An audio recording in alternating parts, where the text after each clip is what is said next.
welcome to the 2017 Kill Devil Hills Voter Forum, sponsored by the League of Women Voters of Dare County. The League, a nonprofit political organization, encourages informed and active participation in government, works to increase understanding of major public policy issues, and influences public policy through education and advocacy. The League maintains a nonpartisan policy.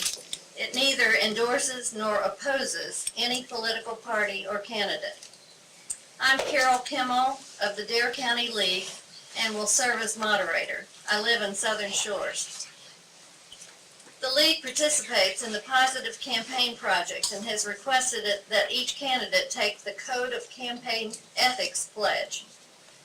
We prohibit campaigning and/or campaign literature in the forum room, and I'd ask that all cell phones and electronic devices are turned off and texting is prohibited.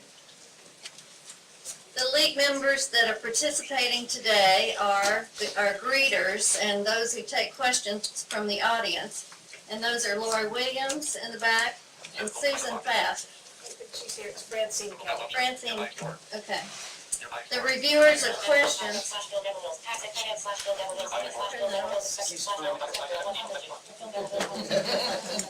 Accessibilities.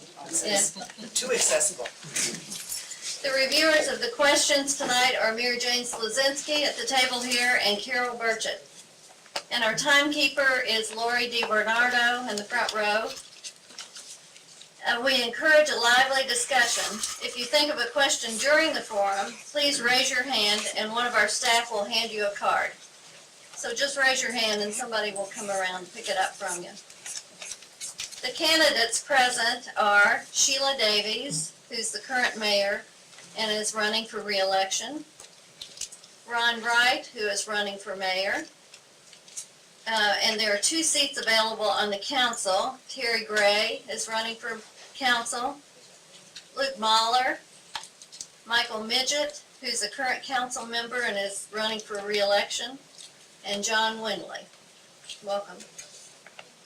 The format for the forum is that each candidate will have 3 minutes for an introductory statement. The timekeeper will signal when the candidate has 30 seconds remaining. She has a little card she'll hold up. The timekeeper will stand if the candidate continues past their allotted time. Please don't abuse the timekeeper. In fact, our timekeeper, Lori DiBernardo, is very tough, so she'll let you know when your time is up. After the opening statements, the candidates will respond to questions from the audience. Voters are asked to submit written questions, legibly written and signed with the town of residence. And if you haven't had time to write a question, there are people with cards in the back and they'll hand you one if you'd like to ask a question. Once the questions are turned in, League members will review the questions for subject matter, clarity, relevance, and to avoid repetition. We believe this procedure will afford the greatest variety of subjects to be covered in the allotted time. Questioners will be asked to step to the podium and read their question as written without further comment. The questioner will then be seated and the moderator will continue to preside. The League advocates positive campaign practices, and we reserve the right to omit any question that is viewed as a personal attack or unrelated to campaign issues. Questions can be addressed to a specific candidate or to all the candidates. If a question is asked to a specific candidate, other candidates may have a chance to respond if they'd like as well. 2 minutes is allowed for responses. Again, the timer will signal the candidate when 30 seconds remains and will stand if the candidate goes over the time allotted. And we're depending on Laura to keep us on our toes in terms of the time. Opportunities will not be extended to those who initially pass on a question. That's because this is not a debate. It's an open forum to get your views. Finally, each candidate is entitled to a 2-minute closing statement. Before we got started, the candidates drew numbers to establish the order for opening statements. And I'll reverse that order for the closing statements. So we'll begin now with the opening statements from the candidates, and the first to go will be Terry Gray. Thank you very much. I appreciate the league putting this on and hosting this tonight. It's very good to see this many people turn out for our town's election. My name's Terry Gray. I live at 322 Pine Grove Trail in Kill Devil Hills. I've lived here since '87 in Kill Devil Hills. Prior to that, I was in Norfolk for about 10 years, and then prior to that, I was in Nags Head. I grew up here. I graduated from Mayoral High School in '74. I think that I have a vast amount of experience with the town of Kill Devil Hills. I served on the planning board from 1987 to 1991. I served on the Board of Commissioners from 91 to 93, and I served as mayor also from 93 to 95. It wasn't for me, right? I worked with the North Carolina Department of Transportation with the ferry division. I ran the ferry operation in Hatteras for 20 years. I just recently transferred to Currituck, and I enjoy that. It puts me in touch with a lot of people, and I can talk with them, and I love people. I love living in the town of Kill Devil Hills. I think we have a great town. I think that we have a lot of issues that are coming up for us that we're going to have to decide some mighty important decisions, and I think I have the experience to be able to add a positive note to some of those decisions. Thank you very much for being here. Thank you. The second will be Sheila Davies. Good evening. Theodore Roosevelt is quoted as saying, "The government is us.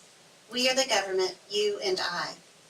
With that in mind, I would like to thank the League of Women Voters, the audience, and my fellow candidates for being here tonight. Together, we represent government in the way that government should be represented. And I appreciate everyone's attendance and participation this evening. When I first took office as mayor of Kill Devil Hills in 2011, I was sworn in with my 1-year-old son in my husband's arms and my 3-year-old son holding the Bible. My sons are now 7 and 9, and I'm proud to be able to demonstrate to them the value of positive government, responsible civic involvement, and servant leadership. Despite the negativity and partisan divide that occurs in politics today, I still find peace and pride in the value of local government and the ability to make a difference. Over the past 6 years, I have positively contributed to making a difference in Kill Devil Hills. 1, by improving citizen engagement. 2, making government more transparent. And 3, investing in the long-term fiscal stability of our town. From beach nourishment to sidewalk improvements to advocating against offshore drilling and other legislation harmful to our environment, to improving the town's fund balance reserve, I feel confident in saying that Kill Devil Hills is in a better place now than it was 6 years ago. That being said, there is always more that can be done. Most pressing is updating the land use plan and revisiting ordinances that are not consistent with the vision for Kill Devil Hills. Additionally, with the proposed changes to flood maps, implementing a strong community awareness and education plan will be critical to the health of our community. Continuing to engage community stakeholders, residents, and homeowners in the affairs of our town will remain an area of focus. My combination of experience and education served me well as mayor. I have a PhD in public policy and administration and have over 26 years of nonprofit, business, and government budget and leadership experience. I understand that finding solutions to challenges that face our town and citizens is not always easy. It takes diplomacy, a willingness to listen, creativity, and outside-the-box thinking, matched with a respect for the law and ethical principles that guide decision-making. I also recognize that the best solutions are reached when multiple parties come together and work collaboratively to find an answer. I have enjoyed serving as the mayor of Kill Devil Hills and demonstrating my ability to successfully lead our great town. I appreciate the voters' support and would be grateful for the opportunity to serve another term if re-elected on November 7th. Thank you. Thank you. And the next candidate is Michael Midget. Good evening. First off, I'd like to say how much I appreciate the League of Women Voters for having this important forum, and also to thank everyone in the audience for coming out. My name is Michael Midget, and I'm running for re-election of the Kittle Hills Board of Commissioners, a seat which I've held for the past 4 years. In addition to serving on the board, I also work for audio-video providers as a technician and Twitty & Company as an ambassador in their premier home services. As a commissioner, I will continue to work towards keeping Kittle Hills a wonderful place to live, work, and vacation. Currently, I am also serving on the Community Appearance Committee, where we discuss ways to improve the overall look of the town. The current Board of Commissioners has made great progress in the past 4 years, and we've worked very well together and accomplished many goals. The beach nourishment project that took place this summer took several years of planning, and we saw it to completion. We've seen to it that over 3.5 miles of streets have been resurfaced, repaired, drainage and water mains have been improved and replaced, and 1.5 miles of sidewalks have been completed. We've also constructed a new fleet maintenance facility, which has a fuel storage island that allows the town to purchase fuel in bulk at a much better rate. There's still more to be done, and I believe I have the necessary skills to accomplish the upcoming goals. I want to welcome input from the citizens of Kittle Hills and care about what their concerns and issues are within the town. Again, thank you for coming out tonight, and I look forward to having another opportunity to serve the citizens of Kittle Hills as a commissioner. Thank you, Michael. And the next candidate is Luke Mahler. Good evening. For those of you who don't know me, I'm Luke Mahler, and I'm seeking election to the office of Kittle Hills Commissioner. I'm a longtime resident, UNC graduate, and I'd like to offer my sincere thanks and gratitude to the League of Women Voters, my fellow candidates, fellow citizens for coming out tonight. I think this is critical, and I think it's going to be a great opportunity. This campaign has been, in a lot of ways, a transformative experience for me thus far. Talking to folks, hearing their perspectives, hopes, desires, concerns, it's been extremely thought-provoking and deeply moving. In a very real sense, I owe you, the people of Kittle Hills, a massive debt. In the darkest and most difficult time in my life, these last 2 years, when I was unable to move, paralyzed, awaiting a back surgery on my spine, the sound was here for me in ways I can't even enumerate. I was completely blown away. Thoughts, prayers, emotional support, meals, you name it, it was there. I swore that when I was back up on my feet, I was going to give it my all, and I was going to repay that debt.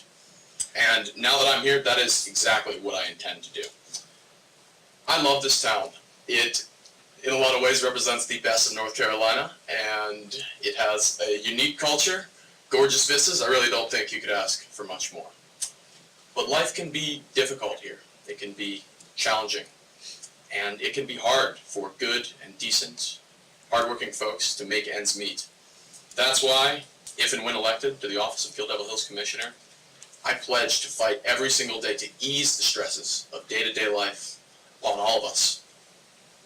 And I think that by increasing support for affordable housing, promoting sustainable solutions to our educational issues, reconfirming support for elder care, making sure we all have access to public transportation, and of course, safeguarding and fiercely protecting our environment and beaches, without which there would be no community. At every step of the way, I think these goals can be accomplished.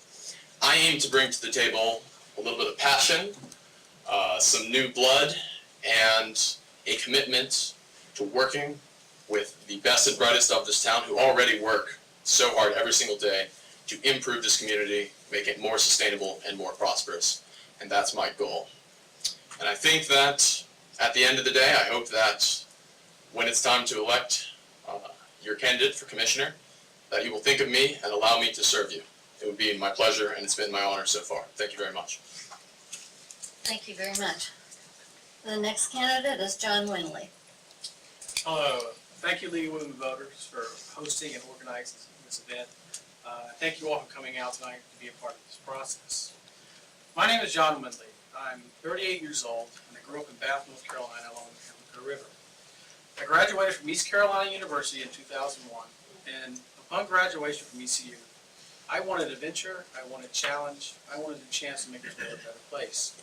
So I decided to join the Peace Corps.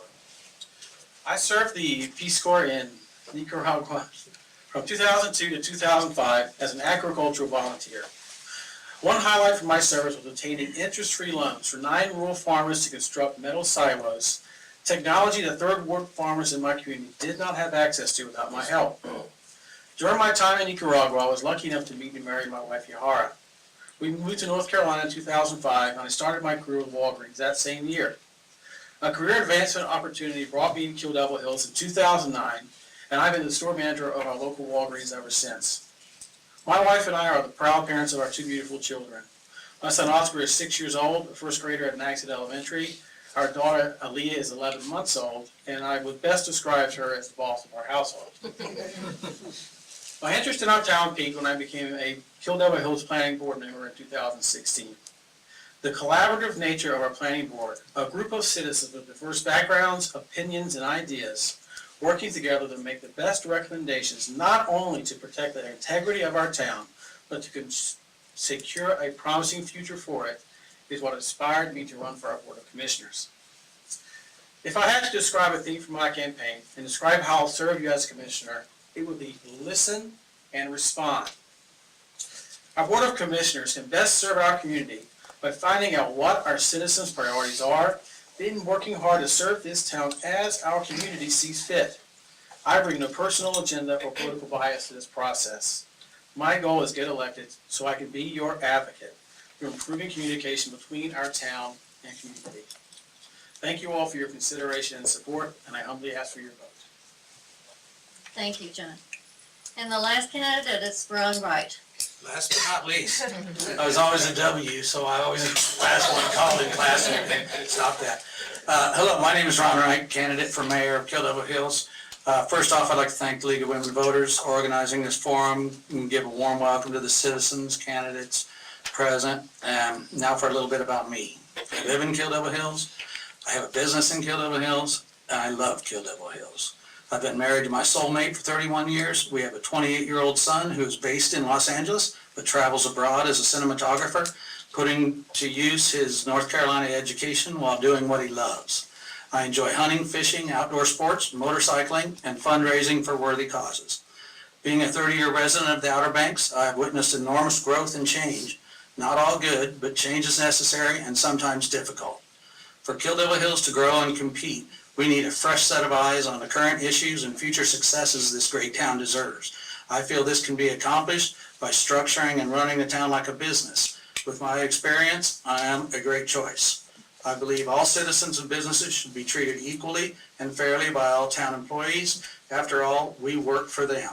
First off, to protect them, then educate them on all matters town related.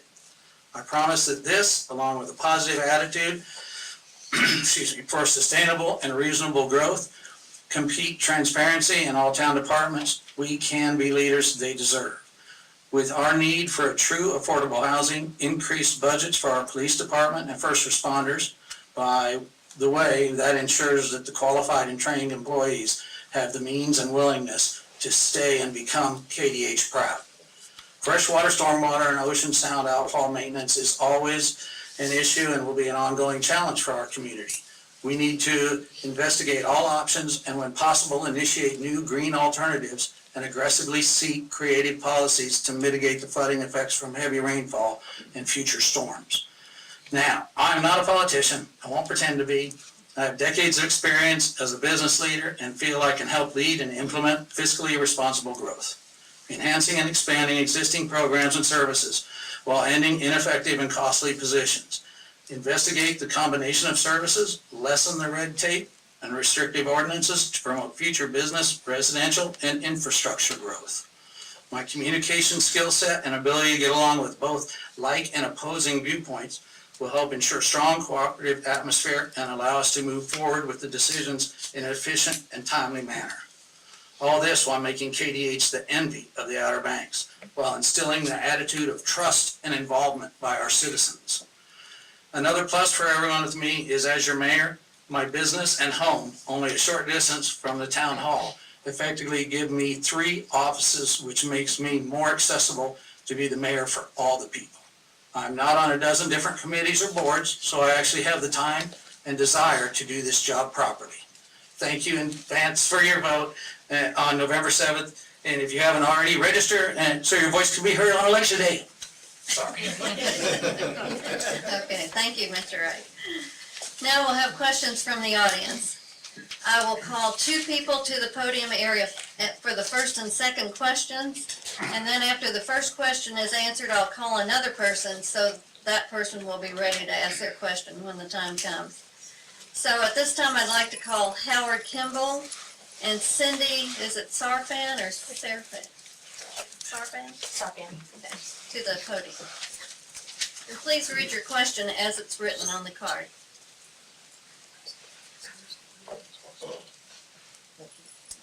Thank you. My question, this one is for Mr. Wright. Why do you want to be mayor of Kill Devil Hills, and what do you hope to accomplish if you are elected? Well, I pretty much think my opening statement covered a lot of that, but just to be available and always there for all the citizens and to make sure everyone is treated fairly and under the same standards, guidelines, and there's no perceptible change in how we deal with every either building, plan, or other issues that the town's involved with. And I love this place. I'm going to be here forever. But thank you for your question, Howard. That was. Anybody else want to respond? Okay. Courtney Gallup, will you come to be ready for the next question? And Cindy, you can answer. No, you visit. Okay, yes, this will be for everybody. What do you see as the topmost issue impacting the residents of Kill Devil Hills?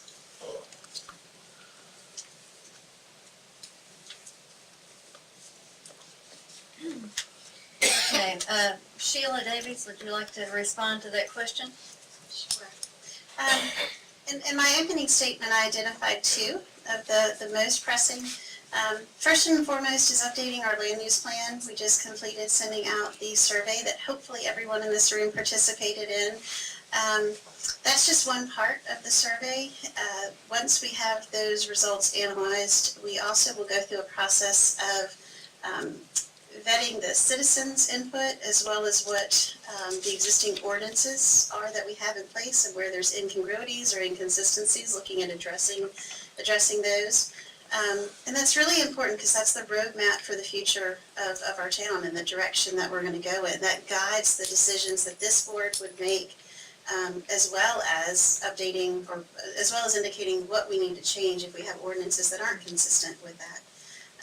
I also identified an awareness campaign and education for the public on the flood maps. Currently, if you've been following that, the flood maps, the new flood maps are going to basically take a lot of our properties out of a flood zone that we know would flood and have flooded in the past. And so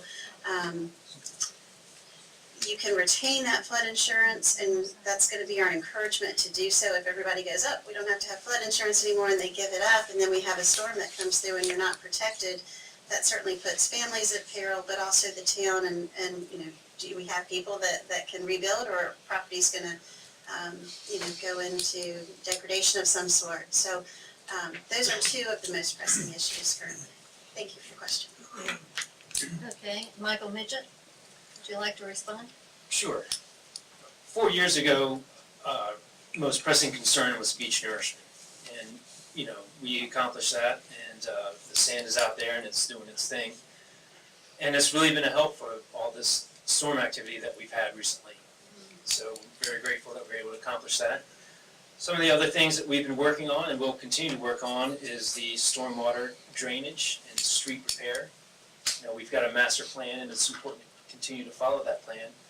And when we do this type of work, we need to always do the streets, the drainage, and the water mains at the same time, so as we don't interrupt citizens' lives more than we have to. And like the mayor said, we've got the land use plan survey out there, and I'm anxiously awaiting the results to see what the citizens think of what our next 4 years should focus on. Luke Muller?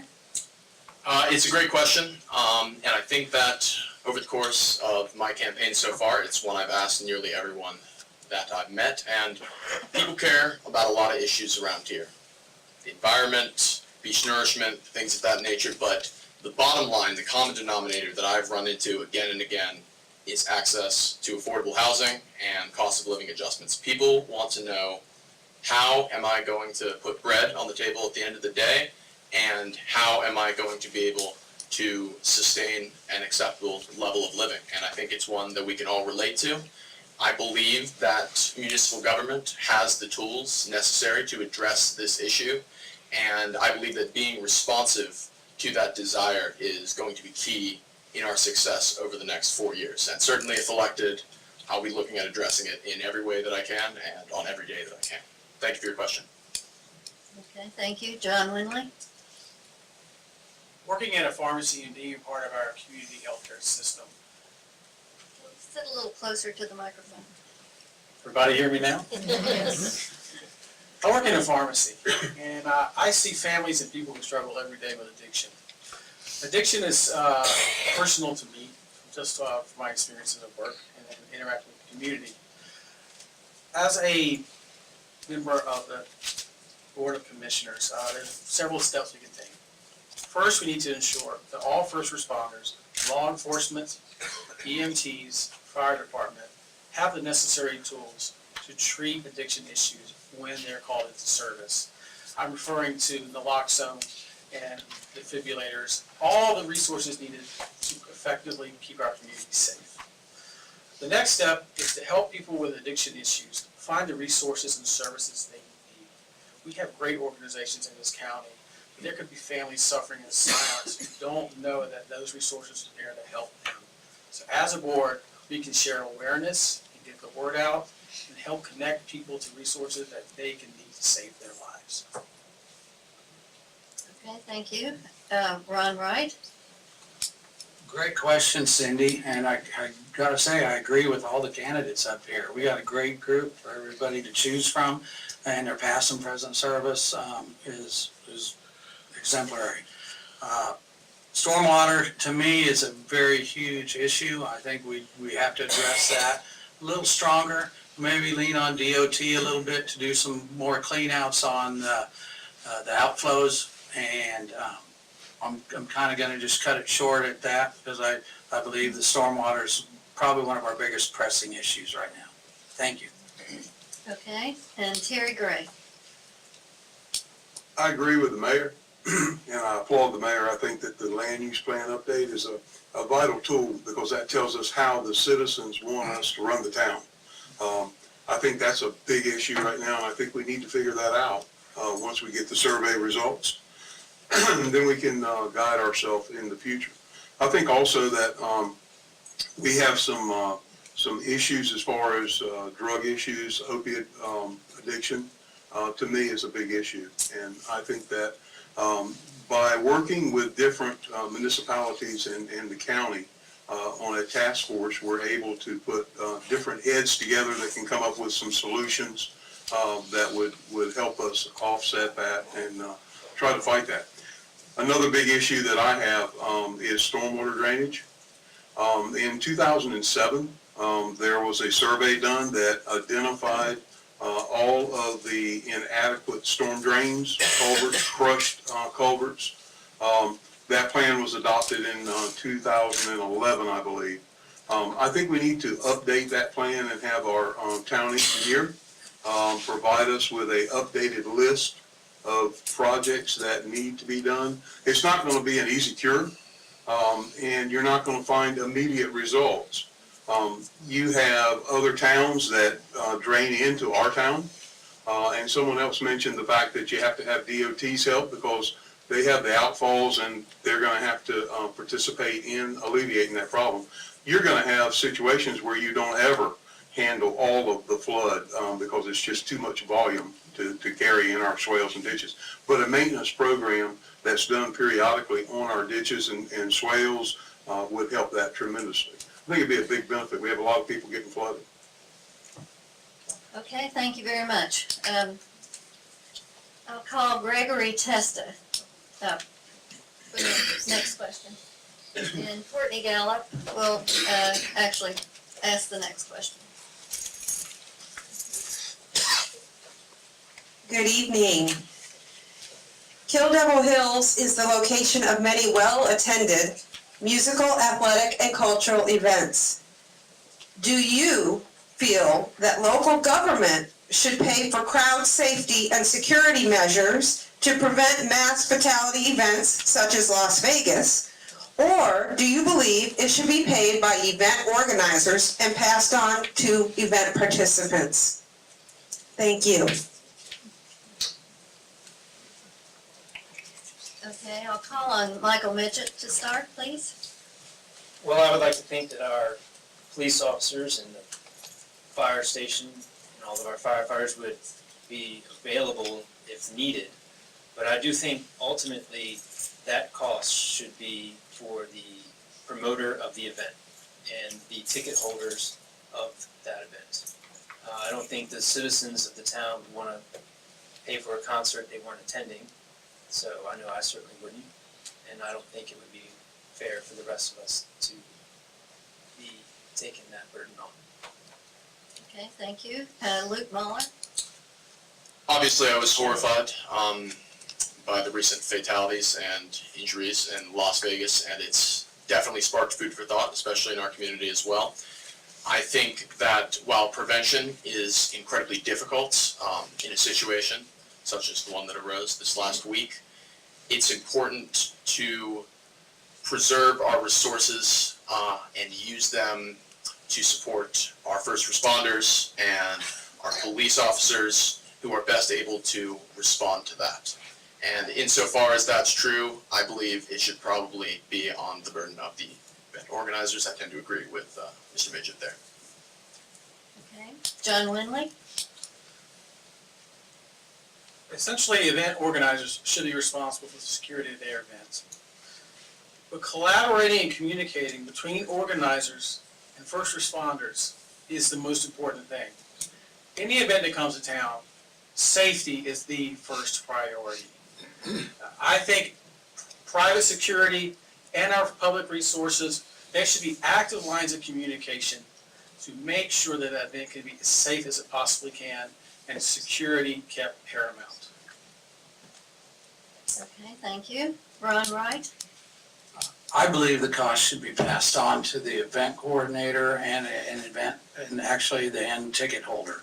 There needs to be a positive and cooperative connection with our first responders and police. We've got to all be in on it together, and hopefully there can be an arrangement made where they can pay for some of our first responders and police officers and ambulance and fire to be on scene or at least ready and on standby with it. I think we can work with any coordinator or any planner to come to an agreement and meld everything together so it is a good, safe family experience for everyone. Okay, thank you. And Terry Gray. I believe the cost should be borne by the event organizer. I think that they should provide security for the event. I think at the same time that we have a front line of first responders that in any situation are going to respond, and I think we need to let them do their job. Okay, and Sheila Davies. I believe, and actually the way it currently happens is the responsibility is borne by both entities, both the town and the event organizers. Anyone that's going to hold a special event or gathering, a large gathering in the town currently has to submit an application for a crowd gathering or event permit. And when you submit that application is then vetted through our various departments. It's reviewed by our police chief, it's reviewed by our fire chief, it's reviewed by the planning department if you are going to put up signage or tents. And all of those reviews are focused on safety. Is there going to be adequate security provided by the event organizer? That plan is reviewed as part of this whole process. So in essence, you're going to have the cost borne by both the event organizer for the things specific to hosting that event. But certainly when we have a large event in the town, we are going to bear an additional cost by increasing our man hours, whether it's fire department or police. But events are great in our community. We enjoy having them, so it's an expense that makes good sense. Thank you. Thank you very much. I'll call James Almany to be ready. And Greg Testa will ask the next question. This question is to all the commissioner candidates. What differences are there between you and the other candidates running for commissioner?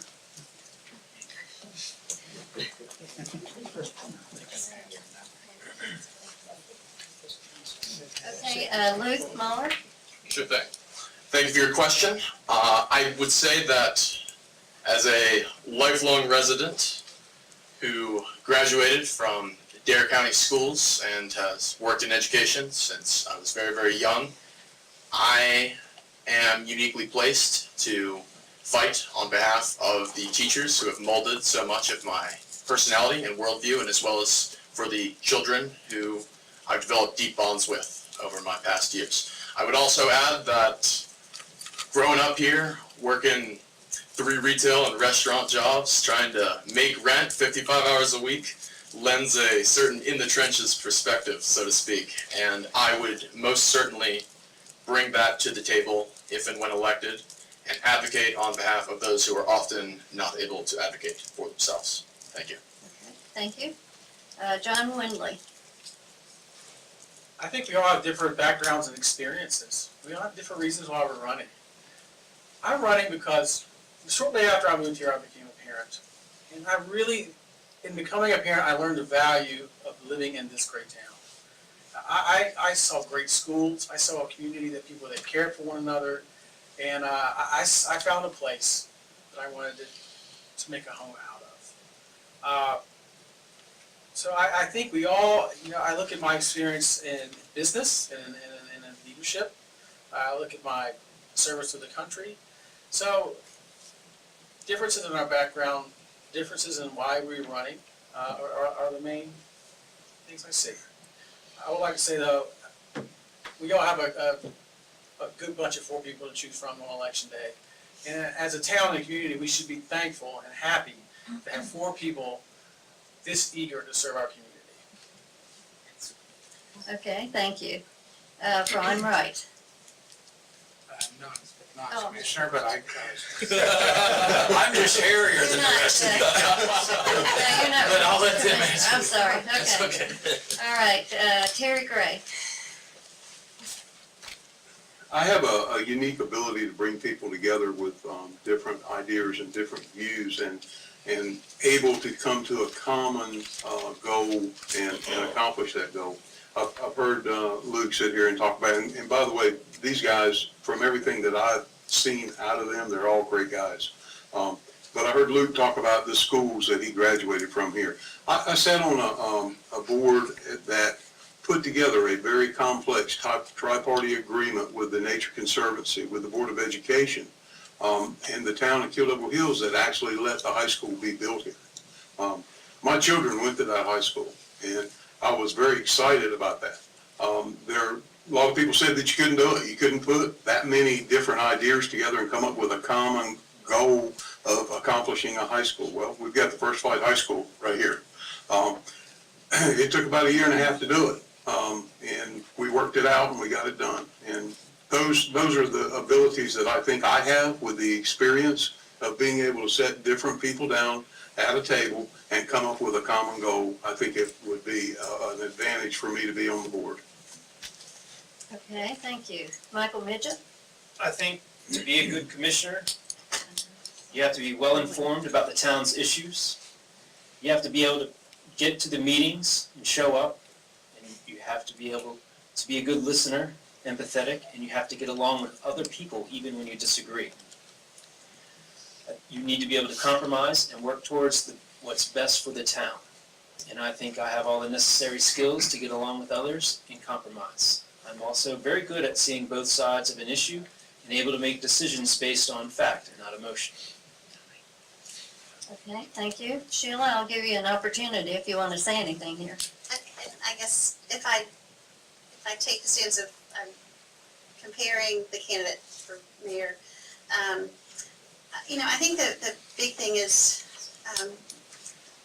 drawing out a difference or a distinction is I have been in this seat for 6 years and have been serving the folks of Kittleville Hills. I have a demonstrated track record of being open and listening and taking both sides and being able to, even when we're confronted with a really difficult issue, you never can make everybody happy, but we've often had rooms filled with people and they're really heated and they leave at the end of the day after the board's made a decision where maybe it wasn't the decision they wanted, but they didn't leave angry or upset. Whereas prior to 6 years ago, I sat in this meeting room where you left and tensions were so high and there was dynamics between board members and citizens that just weren't pleasant. Because I think I have a gift in working with people, we've been able to prevent that from happening. So I think that's one strength that's been demonstrated. The other is I'm able to multitask really, really well. That's demonstrated by, I think where I serve on multiple boards and committees, it's an asset because it brings experience. It keeps me engaged in the community. I have my finger on the pulse of what's going on in many different areas, whether it's as public health director, whether it's volunteering as my son's youth basketball coach, interacting with folks that way. So that breadth of experience and outreach, I think sets me apart with my skill sets. Thank you. Okay, thank you very much. The next person I'll call up is Amanda Hooper. Yeah, she left, okay.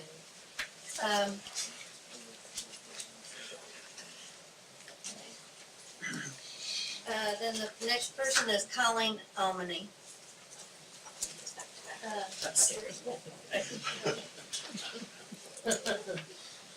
My question's for everyone. Over the past 6 months, what's one of the most difficult things that you believe the Board of Commissioners had voted on? And did you agree with the majority? And if you didn't, why not?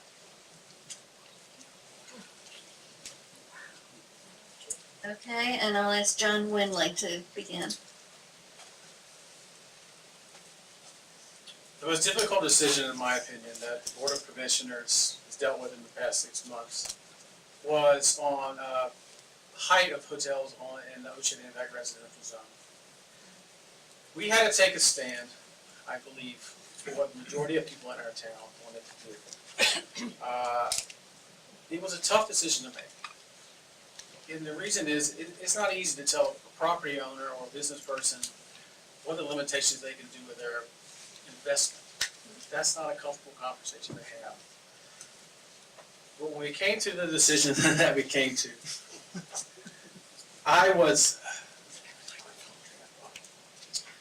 I knew we looked out for the residents of our town and the majority of people who lived here when that decision was made. While it was tough, it was the right decision that I agree with. Thank you. Okay, thank you. Brian Wright? I agree. I think that was probably the height of several different people voicing their opinions. I'm really strongly in favor of allowing someone to do what they want with their property as long as public safety is addressed. There's a lot of different issues, stormwater on that property and everything. But at the end of the day, it was a decision that was really tough. Half the people are going to like it, half the people are going to hate it. But I think they did the right thing, and I agree with it. And even though it's kind of kicking the can down the road a little bit, it's something that can be addressed at a later date should things change and the demographics and everything change here in the town. So I applauded and agreed with their choice. Okay, thank you. Terry Gray? I think probably the issue that I noticed more than anything was the large event house, or that's what a lot of people call them. Long time ago, this town struggled with the fact of how to make sure that it didn't have 10 and 12 and 15-story motels dotted all along the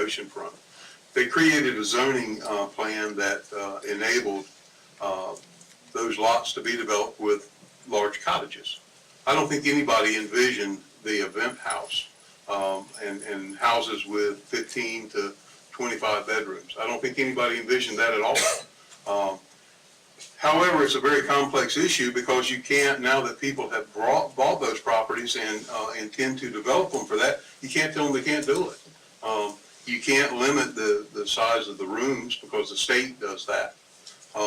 I think that probably what you can do is you can try to create a fee structure that would help offset some of the negative or perceived negative aspects of that. Parking, sanitation, sewage, things like that. Whether it be for shuttle, getting people back and forth to those homes. And then most importantly to me is the beach cleanup. I think that we need to make sure we preserve our beaches and keep them in a nice, pristine way. One issue that nobody's really addressed yet, though, is redevelopment. You're going to have a whole different series of issues come up when people start buying property, tearing down, and building new ones. I think then's the time that the town can come in with some sort of regulation to be able to control it. But I think the board struggled with that. I think they were exactly right to hold off and get the information that they did before coming out and making a decision. I think it was a good choice. Okay, thank you. Sheila Davies? Well, it's interesting as I think about this question, because probably one of the biggest decisions that we have is when we adopt a budget. It's $19 million was the budget that we adopted for the town. That typically doesn't draw a lot of controversy, though, especially this year. There was not a rate increase, but that's a huge decision that this board makes on an annual basis about setting the budget. But it normally doesn't bring out people, so you probably don't necessarily find that to be a challenging decision. But I would say the one that most recently, where we had an audience here, and I know was a difficult decision, and I think the board made the right decision, was with a zoning ordinance change that affected, well, it affects potentially a couple of properties in the town, but specifically it was off of First Street where Saga's looking at putting in a development.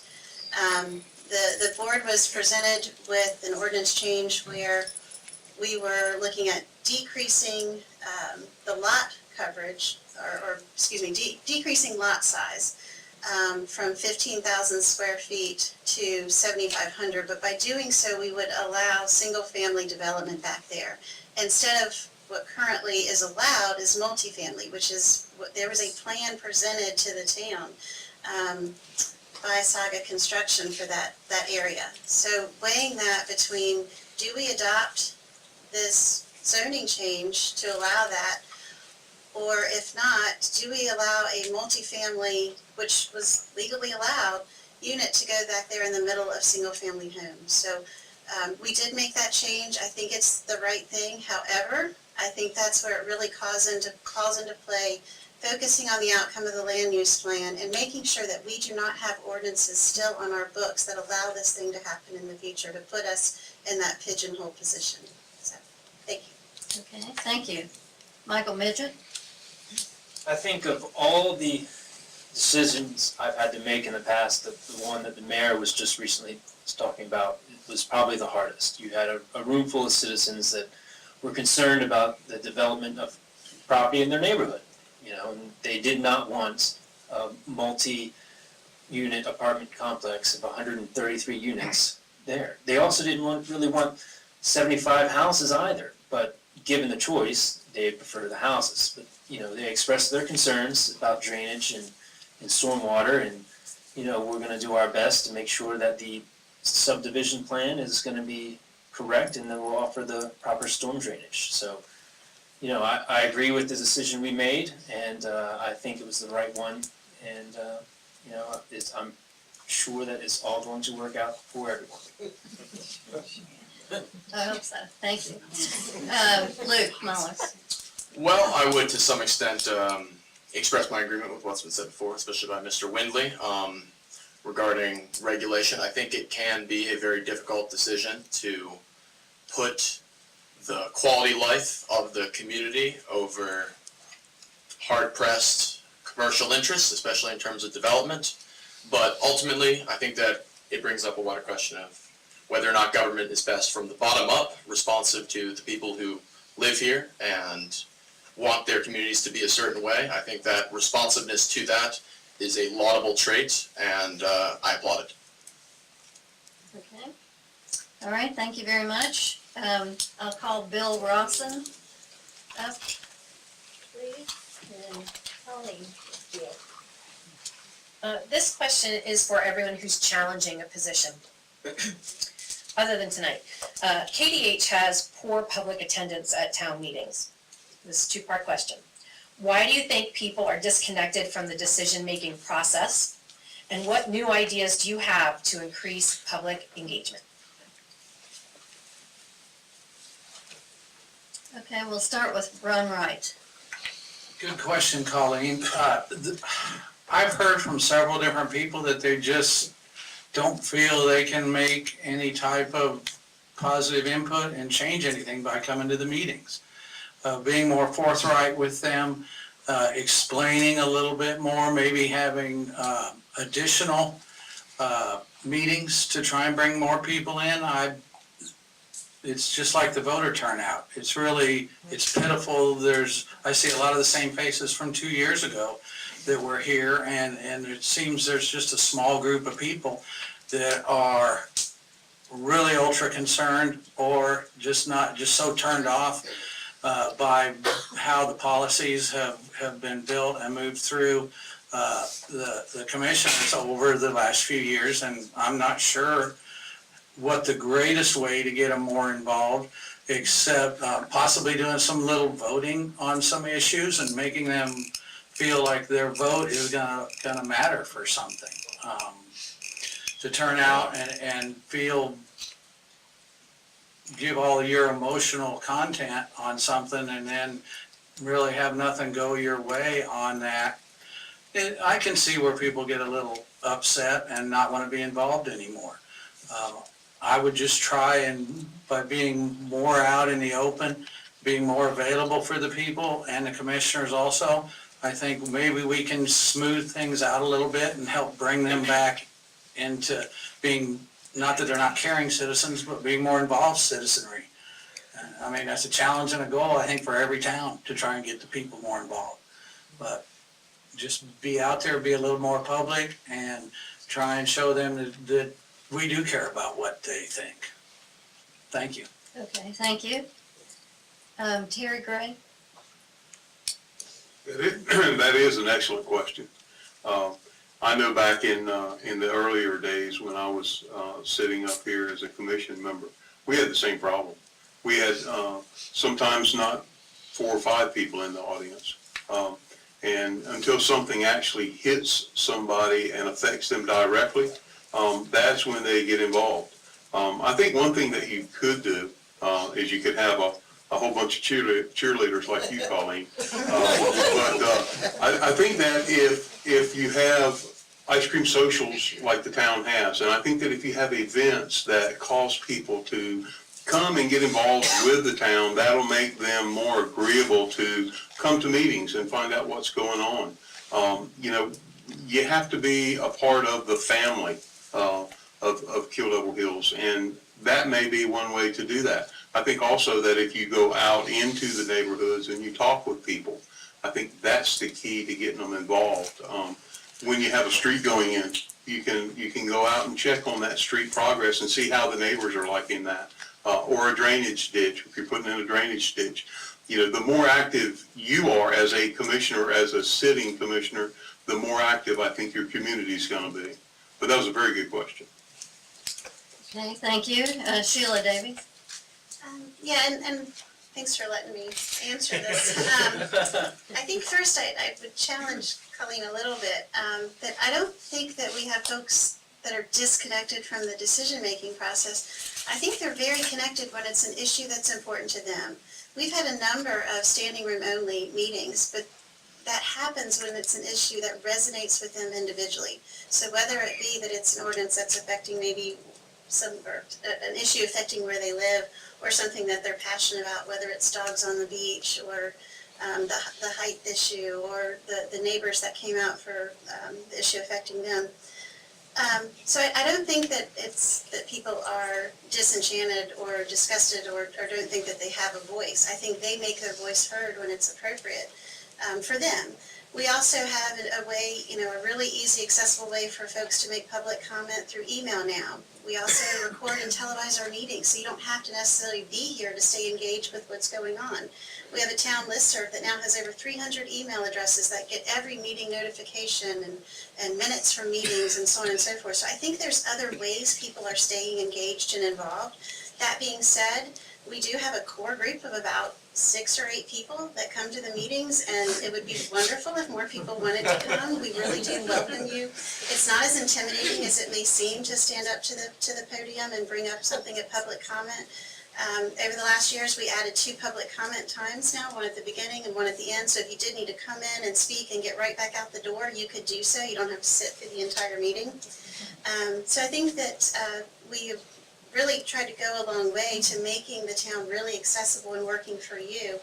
And I will just say, we continue to feel that way. So please don't feel that your voice wouldn't be heard. It will always be heard, and we will respond.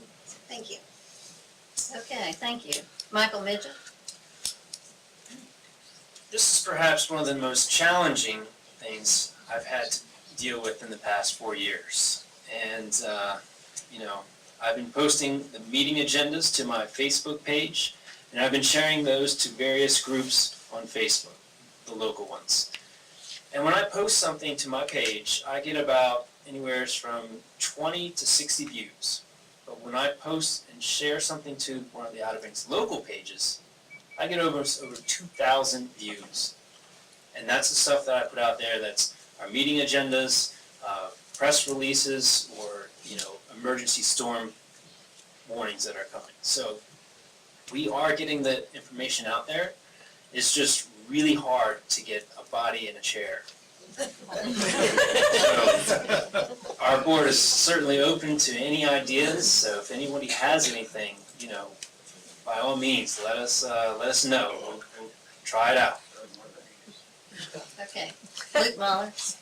It's an excellent question, Colleen, and one that has been much on my mind over the course of this campaign. I think that both Commissioner Midget and Mayor Davies make excellent points insofar as the tools and the infrastructure to increase engagement are there. I think the town has made some great steps in that regard, and that's certainly worthy of praise. One thing I've run into is that it's not necessarily that they can't engage. There's a perception of disillusionment. There's a perception that town government is opaque and irrelevant to the day-to-day processes of people's lives, which of course is not true, and as has been mentioned on certain issues, some people get very passionate, certainly. But the case needs to be made on a personal basis at all times that here is what your voice can accomplish, here is what your voice did accomplish, and here is the result of that. And social media is a good tool for that, and if anything, we should be looking into expanding that. But I really do think that the case needs to be made to absolutely everyone that your voice has power, municipal government has a place for you, and that place can yield positive change. One thing I have learned in the past couple of years is that a small amount of passion and involvement can yield pretty titanic results. And I think that is a realization that we all have to come to on a personal level. But it is achievable. It's just a matter of putting in the time, reaching out, establishing personal connections, and using the tools that have already been provided so kindly and so forthrightly to accomplish that end. And I believe that we can do that, and we can increase engagement. And I would like to do that if elected. Okay, thank you. And John Winley? A great way to increase engagement and turnout in town meetings, I feel, is we need to do more frequently, ask our citizens how they want us to lead and what they want us to do. We just wrapped up our land use survey, which is issued every 10 years. I would like to propose to the board that we follow that survey up with an annual pulse survey issued to the town to follow up and gather more data from people on how they want us to lead. This survey wouldn't have to be as long and detailed as the big land use plan, but it could address issues of the day so we have up-to-date, valid feedback from our community overall on what their priorities are and how they want us to lead this town. Basically, the more we ask people of how they want us to lead, the better job we can lead them, and the more engagement and excitement we can create for our town. Okay, thank you very much. I'll call Helen Furr for the next questions. Bill Rawson. This is for all the candidates. The city of Asheville and Buncombe County have both signed a letter of support for medical cannabis. Would you support a similar letter of support for Kill Devil Hills in Dare County?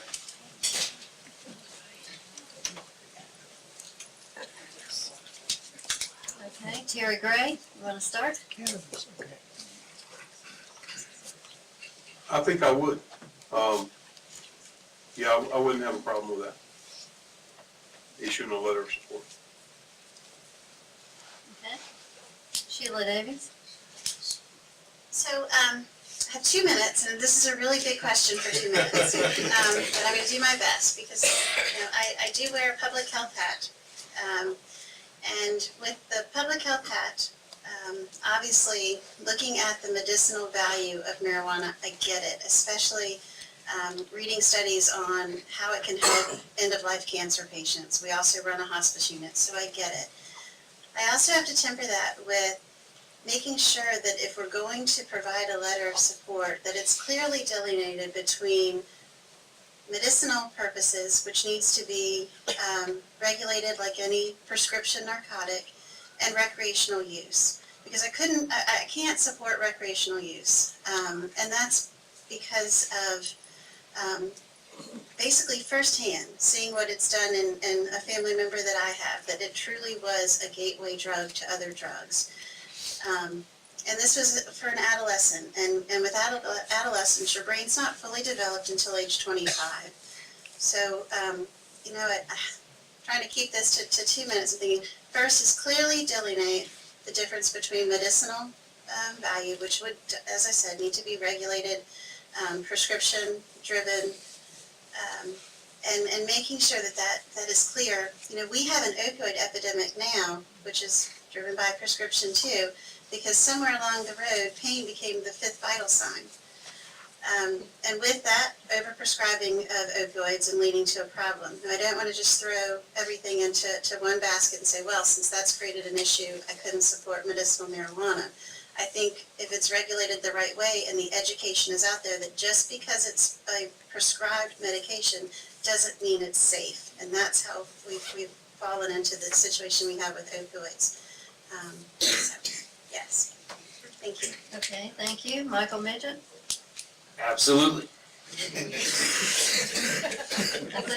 it? Okay, Luke Muller? Without a doubt, and I'll tell you why. This is a personal issue for me insofar as it relates to pain management. My father died of lymphoma when I was 11 years old, and what I saw him go through during the last 2 years, he was combating that disease, is something I would wish upon no person. And if alternatives were available that could have eased his pain, I think on a case-by-case basis, you have to make that call. And anyone who's in that situation, it's the right call to make. Certainly, you would need clear oversight, as Mayor Davies made the point, with sharp delineation, and like anything else, you should go through the appropriate medical authorities, but I think it can be an effective tool. I know it's worked for people in the past, and it's a viable alternative to opioids as well. And I think with those twin issues that bedevil not just our community, but every community, it behooves us to do what's best for someone on an individual level. And while that means not blindly throwing our support behind anything, I think it's the right call to make, it's the moral call to make, and it is the safe call to make. I would support it. Okay, thank you. John Windley? Personally, I agree with the mayor that we would make a strong differentiation between medicinal and recreational use. Before I would be the town to issue a letter supporting it, I think we would need to take some sort of poll or some sort of get deep public feedback before issuing that. we would really need to see how our community feels about it, how big of a priority it is for everybody. Sitting on this table today, personally, I do feel, I understand the value of medicinal marijuana, but I don't have the research yet as a elected official to actually represent our community and how to make this decision. So before I could make a yes or no, I would have to reach out to the town and see how the majority of our citizens feel about it. Okay, thank you very much. Ron Wright. Not being a medical professional, but having dealt with losing my father in the last year from Alzheimer's and seeing the torture and pain that he went through, I realized that from what I've read, there's great benefits for medicinal cannabinoids and all different types. I don't really know that much about the different types of marijuana, but I guess there's 2 different types, and some are good for health benefits without inducing a high, but were good for some pain reliefs and some juvenile baby issues when the quality of life is really bad. I'm not sure if I would really sign a letter at this point and say, yeah, we endorse it. I'd have to do an enormous amount of personal research and find out if we can control that, and it's not just a wide open market for abuse. But that's kind of my 2 cents on it. I'm not that informed about it, but I think we can address it and look at it and come out positive with it. And with the health departments and stuff, we have some great assets that we can tap to make sure that we make the right decision on that. I'm kind of going to remain a little neutral right now on that. Okay, thank you very much. Courtney Gallup, I'll call to the waiting area here. And this is Helen first. Thank you. What is your economic stance on pursuing renewable energy in Kill Devil Hills, Dare County, and North Carolina? And I encourage all of you to look at the 100% campaign online to find out more information. Thank you. Okay, Terry Gray, would you like to start? I haven't looked at the 100% campaign, but Okay. I'll check that out. I'm all for renewable energy, and I think that it's an advantage for us anywhere we can do that. So I would be supportive. Okay, Ron Wright? I'm definitely pro-green. I think we can do a lot with wind, solar, and there's some new, a little more controversial, but there's some new things coming out that look like they can be addressed by the board, and I see no reason why we shouldn't go green as much as we can and get as much alternative energy development and maybe change a few ordinances and get a few little windmills and stuff in here. But they seem to be working great, and I get a lot of positive feedback from visitors, which I deal with on a daily basis, and they love to see that we're moving in that direction. And the board's done a great job up till now, and thank them for that. But it's just something that's going to keep changing and moving, and we're going to have to grow and make those adjustments to the community and our skyline and our view of the ocean. And everything's going to change a little bit in the future. But I think everybody here is in favor of that. I'm not speaking for anyone, but to try and make it, of course not. I just talk too much. But thank you. I think that's a great question, and I will check into the 100% campaign. Thank you. Okay, thank you. John Winley? Thank you for recommending the 100% campaign. I completely support expansion and investigation of all renewable energy. I think Dare County has really set a great example for the rest of North Carolina for all the creative ways that we've utilized and showcased renewable energy efforts in our state. We're a coastal community, and we need to take this a step forward. I would like to use this platform. We need to not only support renewable energy, but oppose all efforts for oil exploration offshore, exploration, harvesting. I think this board has been united in the past in opposition of it, and I will work to continue that stance. So I'm completely behind renewable energy, and let's do everything we can as a town and a community to prevent the exploration and the harvesting of fossil fuels off our coast. Thank you. Okay, Luke Muller. Absolutely 100% in support. We'd be crazy not to. Sustainability is the way forward. There's a clear and present economic benefit to our community, as well as moving forward into the future. And I think in a very real way, the Outer Banks and Kill Devil Hills could end up as a beacon to other communities, encouraging them to make the right call, both for themselves, for their state, and for their country. Can't express my support enough. All right, thank you. Michael Midget. This is an excellent question. While I do not know anything about the 100% group, I will certainly look into it. Recently, I requested the town look into having a wind turbine somewhere on its property, and that's something town staff is actively doing. But also, the town already has some sort of recycling equipment in place. Like at the Public Works building, we have a system that heats the entire building using waste oil. So I would also not just stop with renewable energy, but using things that we already have that we throw away.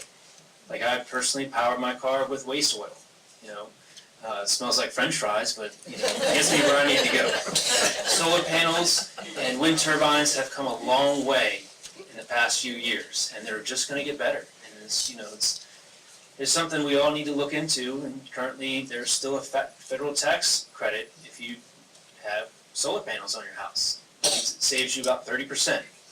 So strongly look into that. If you have any interest in having your house outfitted with solar panels, it's still available to you. And I think that's the future, and I think the town needs to continue going down that avenue. Whether it's solar panels, wind turbines, or possible tide water movement turbines. That's something that's going to be coming up pretty soon, I feel, and look into that as well. Okay, thank you. Sheila Davis. So there is a unanimous perspective on this, and yes, I'm 100% behind looking at renewable energy. I think the town has engaged in some activities, but there's certainly more that can be done, and even looking at, as we're embarking on kind of revisiting some of our ordinances, looking at, are there additional ways, incentives for green buildings and construction that we can look at adding in there as well. I forgot, maybe it was John that mentioned about the town's position on offshore drilling. I'll note, in addition to being adamantly opposed to offshore drilling and exploration for oil and gas, our resolutions that we've adopted have always also encouraged additional exploration of looking at renewable energy sources and trying to invest in that. Certainly we're open to, as a town, to grant opportunities. And I hope that those that are either here tonight or those that are watching this forum lately, if they have an idea, will come to a meeting and share that with the town so we can look at options that folks have for pursuing that further. Thank you. Okay. I think the next question will be our last, and that's from Courtney Gallup. No, I'm sorry. We'll have another question after that. Jack McCombs, will you come up?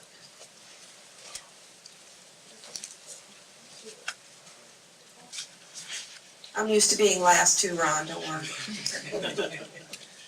At least 2 towns on this beach have recently removed charitable and nonprofit funding from their budgets. I sit on several nonprofit boards. If elected, will you preserve these funds in the town budget, or will you vote to eliminate support of local nonprofits that provide emergency and needed services to the community?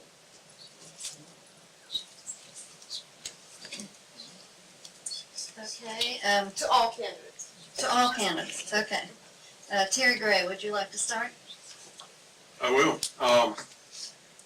I'm involved in a very large nonprofit and charitable organization. I know that it affects people and it supports people in our community that wouldn't be able to get that otherwise.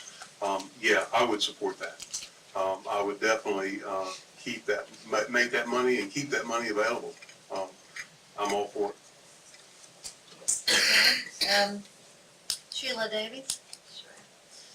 So currently, the town of Kittle Hills, we have partnerships with several of the charities, the Interfaith Community Outreach, the YMCA, and the Community Care Clinic.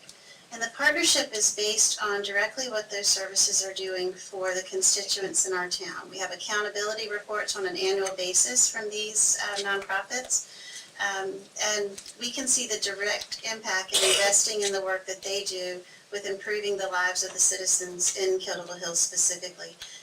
Certainly as I, if I were to remain on the board, I'm going to vote to continue those partnerships, not only as a benefit to the organizations, but it's a direct impact in enhancing constituents in Kittle Hills. But in addition to the monetary support, we also provide a lot of in-kind support for additional nonprofits, whether it's providing manpower and hours for the Outer Banks sporting events that then donates to 2 charities with the work that they do with the marathon. The man hours that we provide in police officers and other staff to support those events is something that absolutely I would support for us to continue.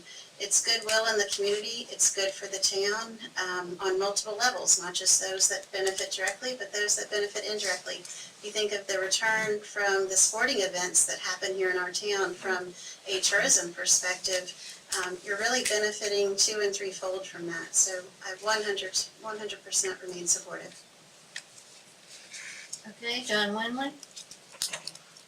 Yes, I would support nonprofit and charity events being held by our town. Since I moved here in 2009, I've been involved with several charities and nonprofits myself, and I've seen the good they do for our community and the important role they play in people's lives. The Community Care Clinic was just mentioned. That's the only clinic in Dare County, to my knowledge, that offers free healthcare services to residents who are uninsured. That's the last place they have to go.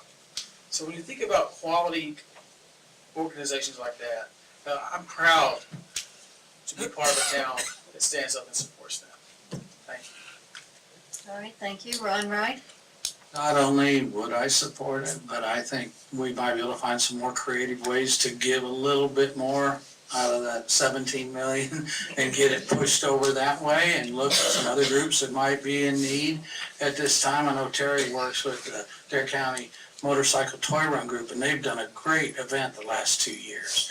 That, we may be able to help them out a little bit more. Boy Scouts, Girl Scouts, there's a lot of nonprofits that could use additional help, I'm sure. So I'm definitely for keeping that going here and proud that the town is not going down the path of our neighbors.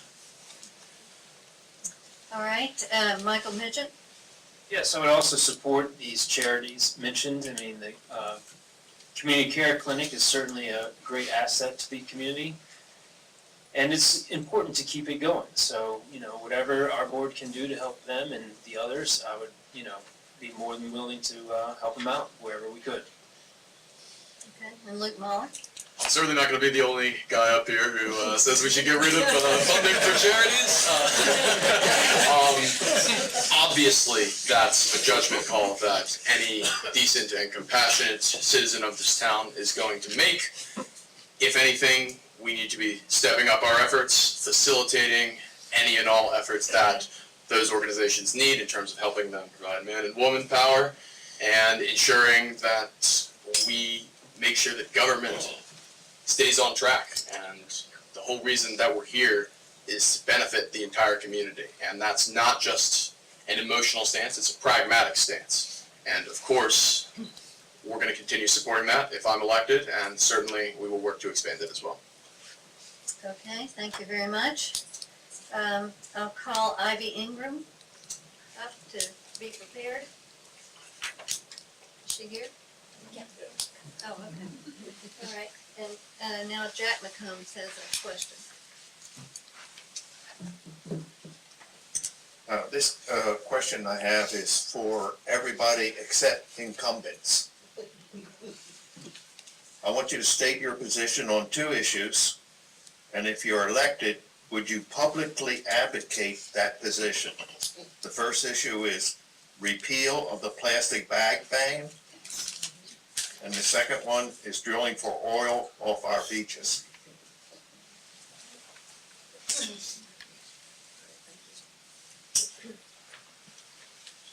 Okay, let's see. Terry Gray. First off, I spoke in opposition on offshore drilling. I do not support that. I'm strongly opposed to that. And secondly, I would not be in favor of having the plastic bags come back. I think we're good that we don't have them, and I would in no way, shape, or form support them coming back. Okay, Ron Wright. I agree with Terry. I'm completely and 100% against the plastic bags. I don't know if any of you saw the recent article where they did some testing from, I believe, 2012 through 2017. And down south where they don't have the ban, there's tons of economical and environmental effects from having these, just the bags end up everywhere. There's bags for bait fishing and stuff, and there's, so there's some other areas that could be addressed possibly on that. And but I'm totally against allowing plastic bags back in. I think we've done a great job, and our beaches show that right now. And I've always stood against offshore drilling. Thank you. Okay. John Windley. I am firmly against offshore oil exploration or drilling. I also support the ban on single-use plastic bags. I'm in a unique situation because I'm the manager of Walgreens. Our Walgreens here is going to be the only one you will ever find that does not have single-use plastic bags. Preserving and protecting the environment is not just the ethical and the right thing to do. In case of our town, it's actually good for business. People come to this community because of they want to be a part and enjoy our pristine beaches. They want to see our natural resources. And when we stand up as a community together and make every effort to protect and preserve those things, we're not only doing the right thing as environmentalists and citizens, we're also making good business decisions. So there's a plethora of reasons why I'm a strong environmentalist here in Dare County.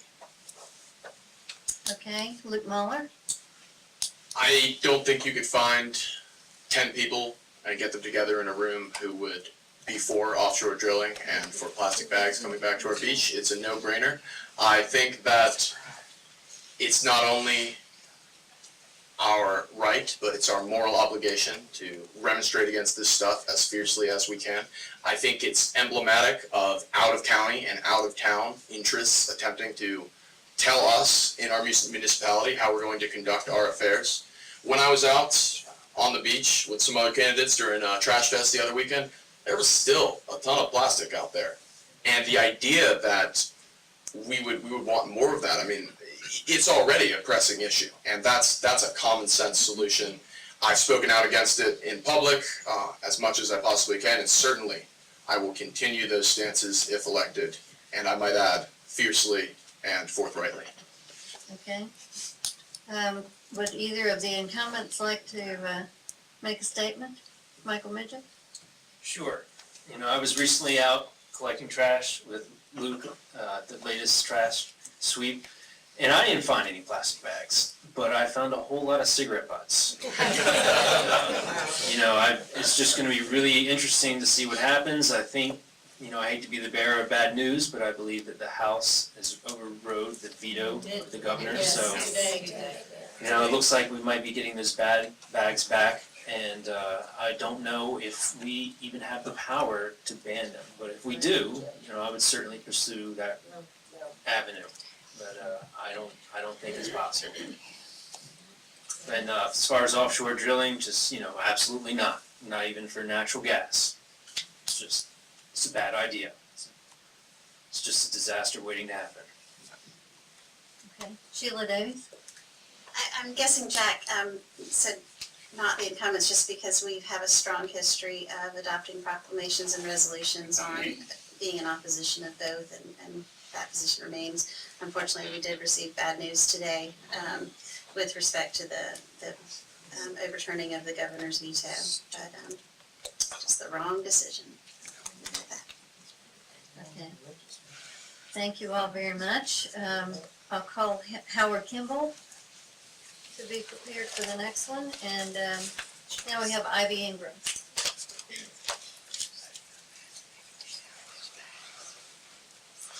Well, I'm glad Jack asked those questions, because if someone didn't ask those, I was gonna have to come back.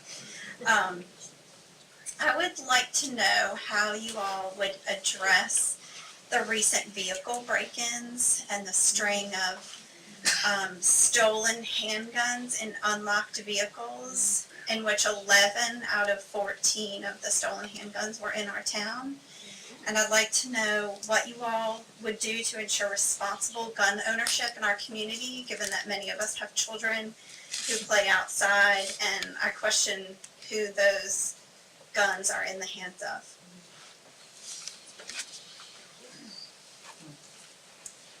We'll start with Luke Mahler.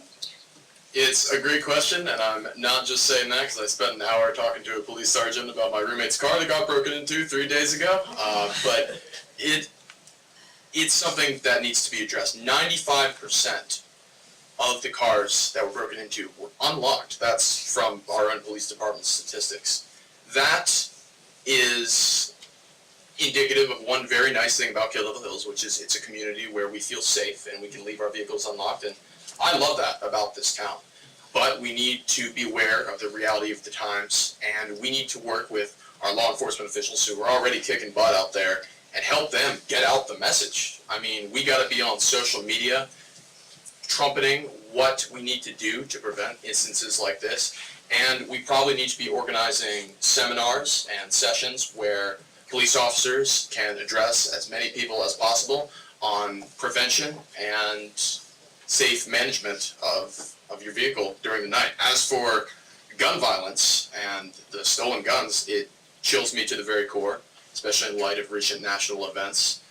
And we need to come down hard and PSAs. If you have a gun, don't leave it in your car, you know? And we absolutely need to take as firm a stance on that as possible. Gun rates are a reality in America and in Kill Devil Hills, but we need to make sure that the fallout from that does not hurt anyone. And we are now in the mitigation stage instead of the prevention stage. And certainly we need to be working with all relevant officials to make that happen. It's of the most utmost importance. Okay, thank you. John Winley? I agree with Luke, especially with the part that it is indicative of how it's great that people feel so safe in our town that they can leave their cars, doors unlocked. But at the same time, we need to kind of find a very tactful and respectful way to encourage people to secure their belongings, especially if those belongings pose a threat to other people. Part of the question was mentioned, what can we do about gun safety? I think a good opportunity that this issue may bring up is inviting members of our law enforcement community to come out and maybe have some seminars or basic training on basic safety firearm ownership, how to secure a weapon, how to keep it away from your children, how to make sure that the wrong people don't have access to it. I think some of these issues could potentially be prevented with proper training from certified experts. So I would like to bring law enforcement in and maybe give gun owners a chance to come in and learn some best practices on how to properly maintain their firearms. Okay, thank you. Michael Midget? Yes, the break-ins is just, it's terrible, and the police are following leads, and hopefully they'll resolve the break-ins sooner rather than later. With regards to the weapons that are left behind in cars and stolen, I mean, I can't believe it. You know, how can you be so irresponsible to leave your gun laying around in an unlocked car? You know, just, I don't know if you can fix that kind of stupid. You know, and that's the biggest tragedy. You know, that's just, that's a disaster waiting to happen. And, you know, I just, at this point, I have no idea what to say to someone that does that. So, you know, it's, I'm gonna have to think about that one, and if I ever come up with something, I'll be sure to let them know. Okay, thank you very much. Ron Wright? Wow. Well, a strong Second Amendment proponent. My wife, myself, and I own handguns. We took the classes. We are responsible gun owners, and shame on those people that leave their gun anywhere where it's accessible to anyone else. It's a personal choice. I don't expect everyone to agree with the Second Amendment, but if you lose a gun, there should be some type of repercussion as far as mandatory training, mandatory before you're ever issued another firearm. You put the public in danger, you put our children in danger. Who knows, like you say, what's going to happen with those guns? It's terrifying. That's a problem we just don't need right now. We've got enough to deal with. So I'd like to see maybe some legislation that would penalize people for not using their head, to put it nicely, when it comes to firearms and controlling them. Okay, thank you. Sheila, Davey? So, my first response is we're talking about this because I think a lot of us were brought aware, the awareness was increased because of the social media post, where our police department was integral in putting a map together and working with the other towns that showed where all of these break-ins have occurred and with data about it. And that kind of transparency, it's cutting, because it's not the kind of transparency you want where you're celebrating great things that are happening in your town, but it's also the first step in pleading to the public of an awareness.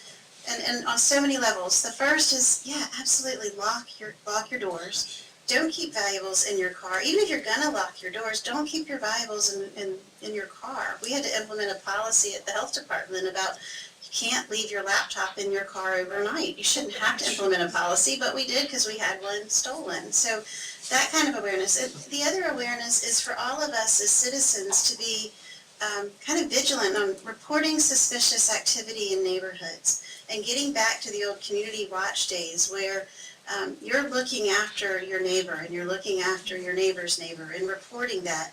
Yes, our law enforcement guys, we have a couple in here tonight, they're busy, but they care so much and they don't want this to happen. This sickens them. They have children just like we have children.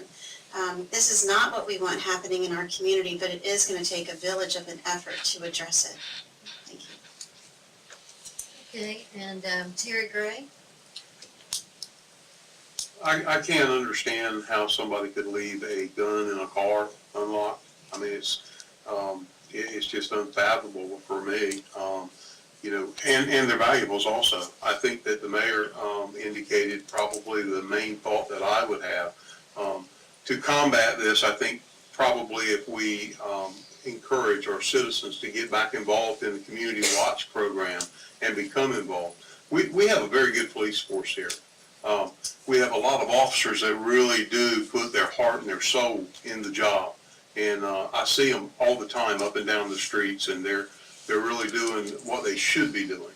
But I think that at the same time, I think there's a lot of responsibility that could be borne by the citizens by doing a community watch program.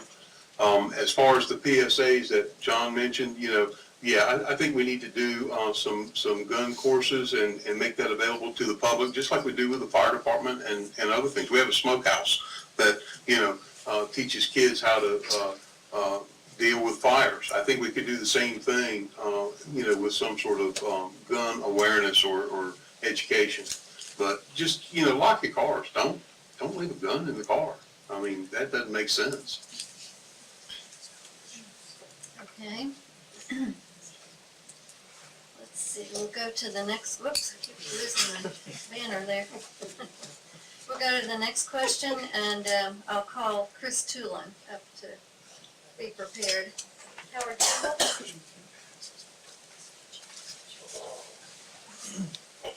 There might be some reputation to this because I wrote these out at home before I came, and y'all answered a lot of this. But this is for Mr. Windley, Mr. Gray, and Mr. Mayoral.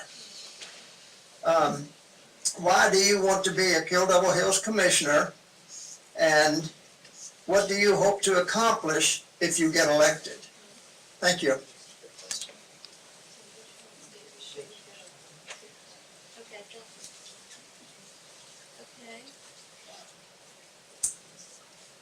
So he addressed this to 3 people in particular. Mr. Windley, would you like to start?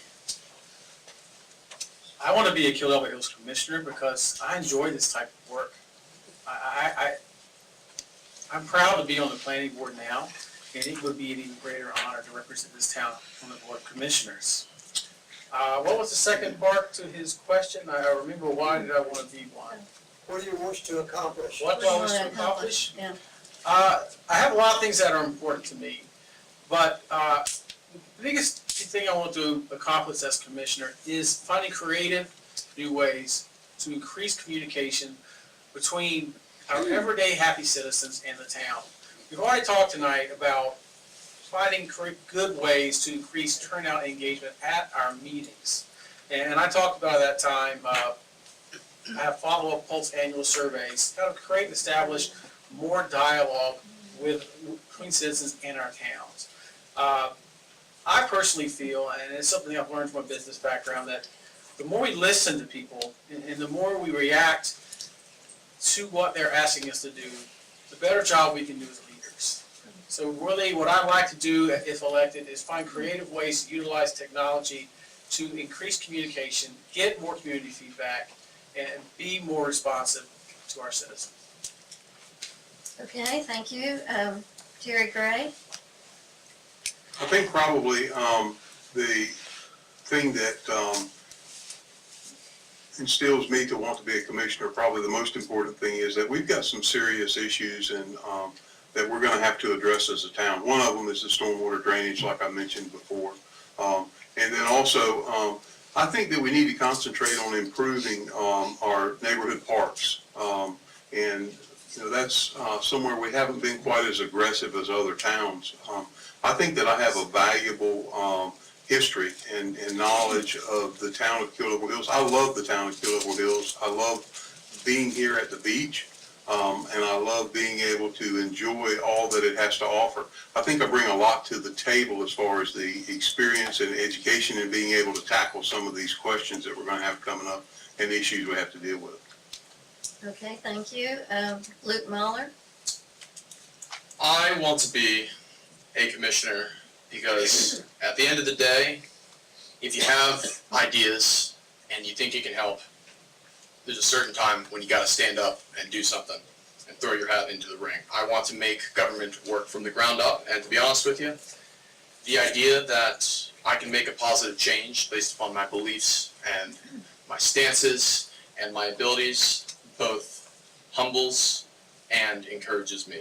The absolute best part of this campaign, and throughout my time living here over many years, has been going out, talking to people, hearing what they care about, hearing their stories, and the thought that I could then bring those experiences to a positive venue that has the authority and the responsibility to enact measures on their behalf, that's something that I would regret the rest of my life in passing up. And I certainly hope that if I am lucky enough to be elected, I will be able to follow those convictions wheresoever they will take me and remain responsive to the people whose passion and kindness put me in the position to be here today. And that's a debt that I intend to repay, and a check that I hope the people of Kildare Hills will be able to cash. Okay, Michael Moore, would you like to respond? You're already a commissioner, but you're running again. Yes, well, I really enjoyed it. It's something I thought, I had no idea that I was enjoyed so much. And I've learned a lot working with the town staff. I've never in my wildest dreams ever thought I'd have to concern myself with things like the price of concrete and asphalt. Stuff like that you don't think of. So I would like to continue to serve the citizens of the town on the board. And things I'd like to accomplish, I would like to continue working on the streets and drainage and water mains that we've been diligently chipping away over the past 4 years. I'd like to continue to protect the beach with our re-nourishment schedule, because I feel that the beach is, is something we gotta make sure is healthy, just like, anything else. It's really important to keep it, protect our coastal properties. And, that's all. Okay. Sorry I misspoke your name. That's okay. Would either Ron Wright or Sheila Davies like to say anything? I'm not gonna say anything at this time. Okay. You got your work cut out for you. Sorry, guys. I like them all. I think they've made a lot of great points tonight, and we'll be proud to serve with them in any capacity. I think you've heard tonight a lot of compliments about the town of Kildare Hills and the things that are happening here. We have an amazing town, and it's an honor and a privilege, and has been for the last 6 years, to serve in that capacity as mayor. And as I stated in my opening statement, there's more that can be done. We have an exciting project ahead with completing the multi-use path along Bay Drive and finally connecting the entire corridor there. We have street water and maintenance plans in place and continue to fund those each year and make those improvements. So obviously that will remain a priority, and being able to see those projects into completion is an exciting feat. And overall, just my love and passion for the town. It's the place that we spend the most time with my boys and my husband, and between our youth sports and our activities and all of the amenities and the wonderful people that make up this town. I just love, at this point, being your mayor. It works, and I'm happy to use my experience to help the town. Thank you. Okay, thank you very much. This will be our last question by Chris Toolin. I almost passed. Do you hear it? Did you give it away? It's an ad lib.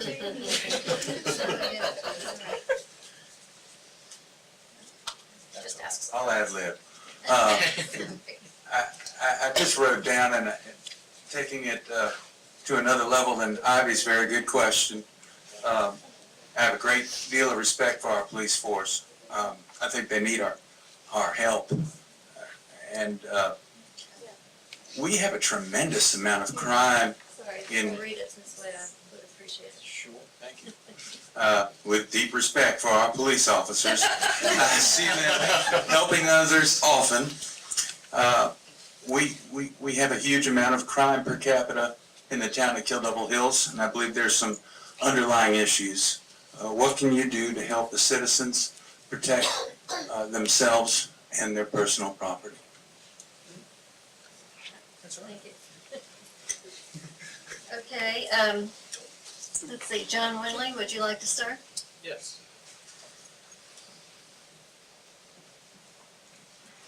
The best way, the first way, I think we can help protect citizens and help them protect their property, is making sure that our first responders on all levels have all the resources they need to keep our community safe.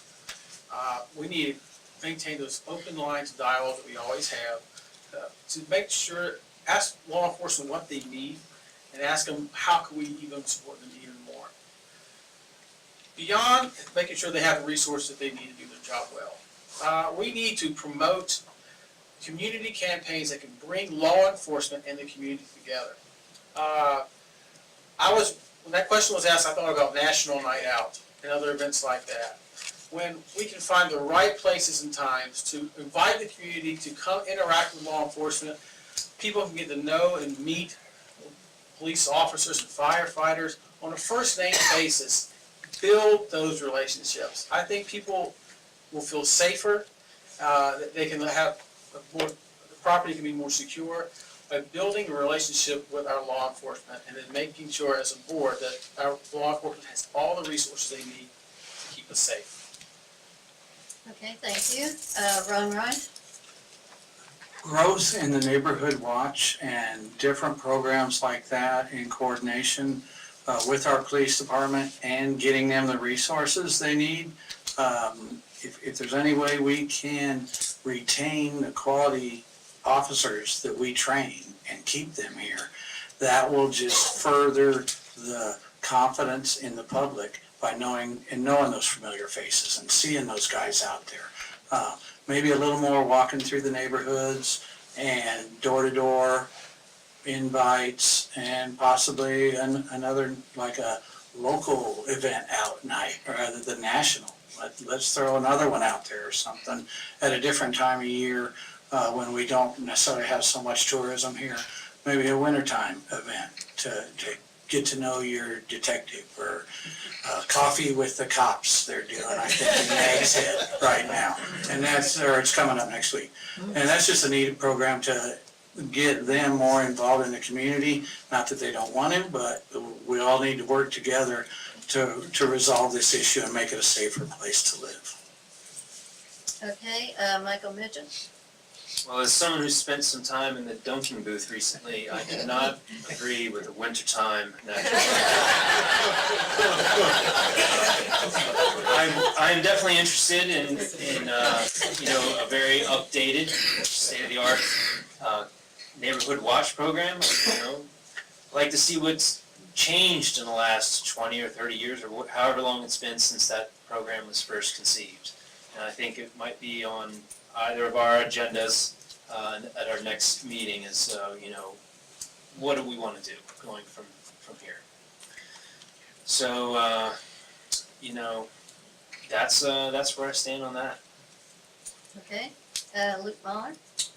Most of what I propose has already been said, and I'll be honest about that.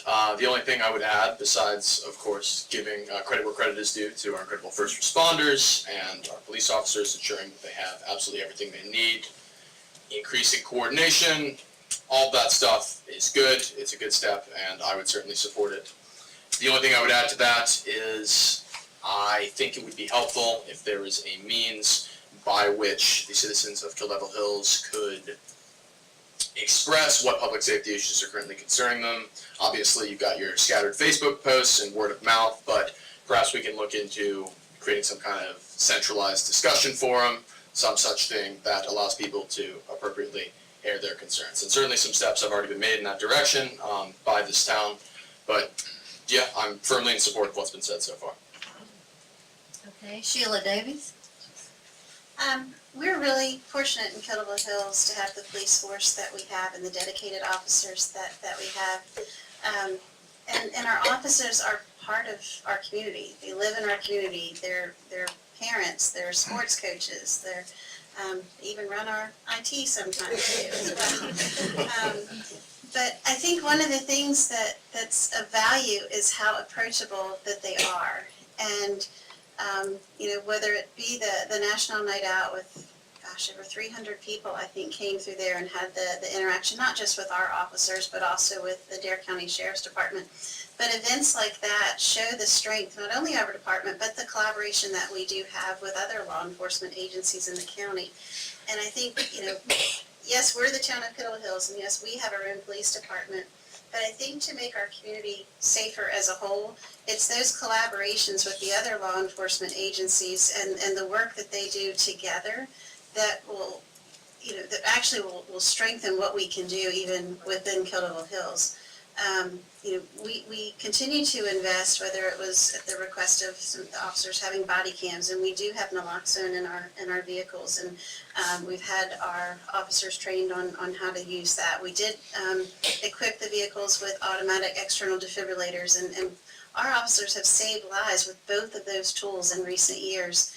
In fact, put him on the spot, but John Tyler went to the naloxone training, and within hours of attending that training, had the first rescue that day.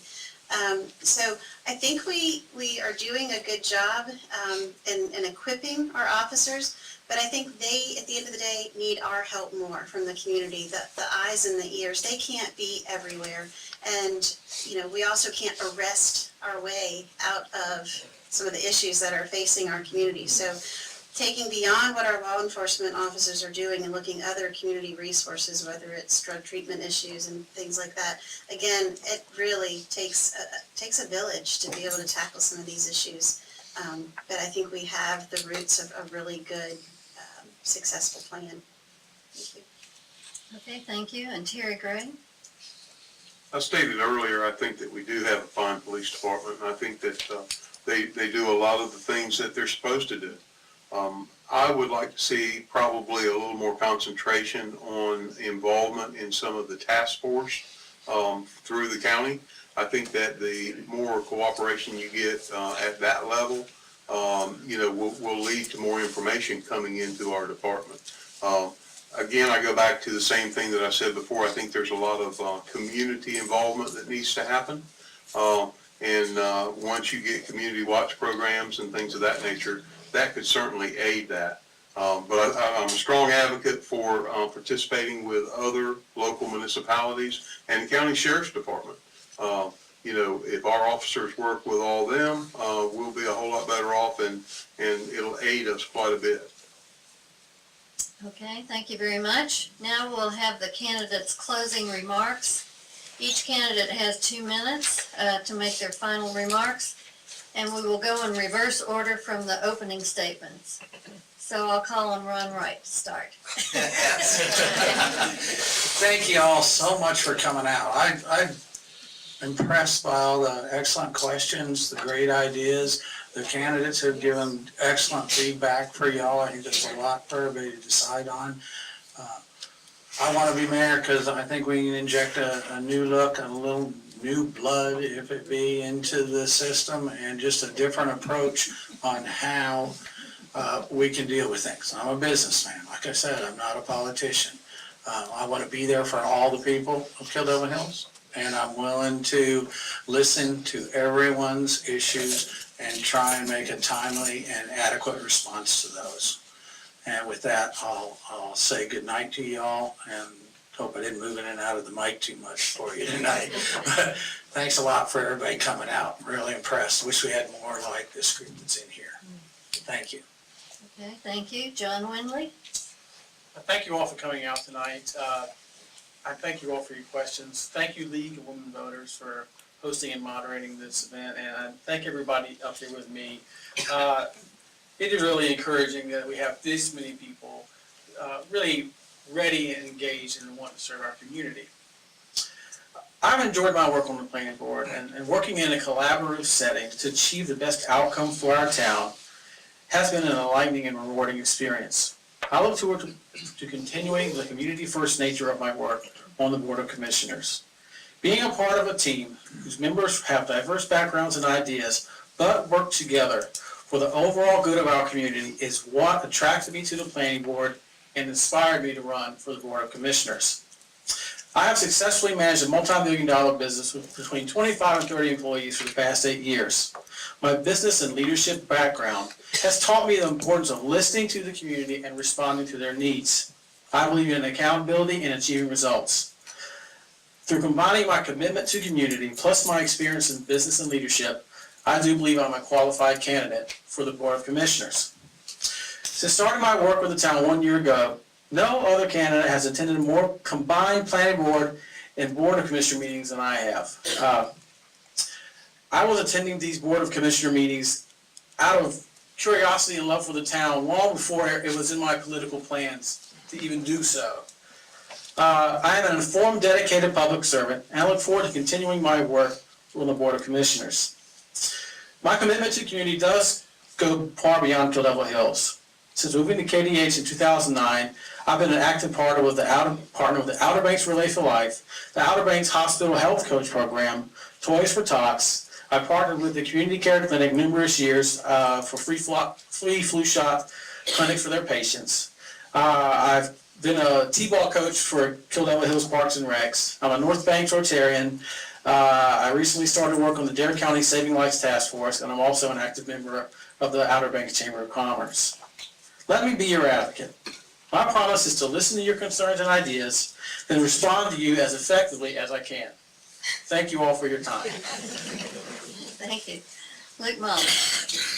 Well, first let me say, of course, thank you so much for coming out, etc. Y'all have been absolutely wonderful tonight. There have been questions I was legitimately excited to answer, which of course is an exciting feeling, sitting in this position. It has been a privilege and a delight to showcase my campaign's values, and of course to sit among such an esteemed audience and crowd. It's been really great, and I sincerely appreciate everything that's been said tonight. I would say that it's been said that you campaign in poetry, but you govern in prose.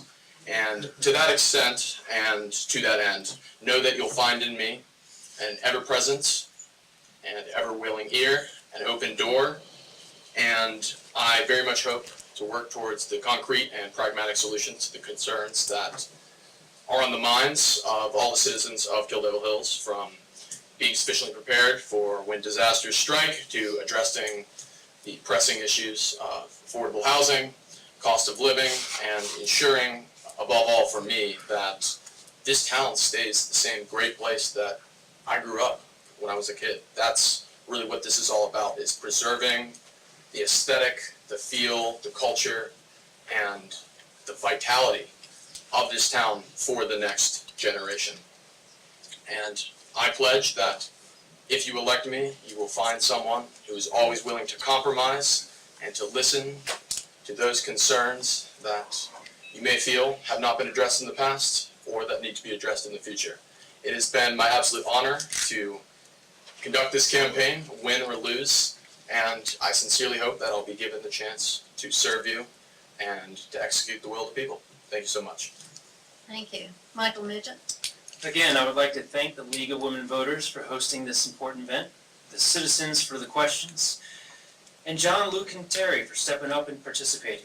If re-elected, I will continue to act fiscally responsible while striving to preserve the current level of services offered by the town. I will actively work together with the other board members, citizens, town staff, and business owners to ensure the town grows in a positive direction. I will always be available to hear your concerns, share ideas, offer solutions to challenges ahead, and I hope everyone has a good evening tonight, and please remember to vote for Michael Midget on November 7th. All right, thank you. Sheila Davies. I would like to close by sharing the mission statement of our town.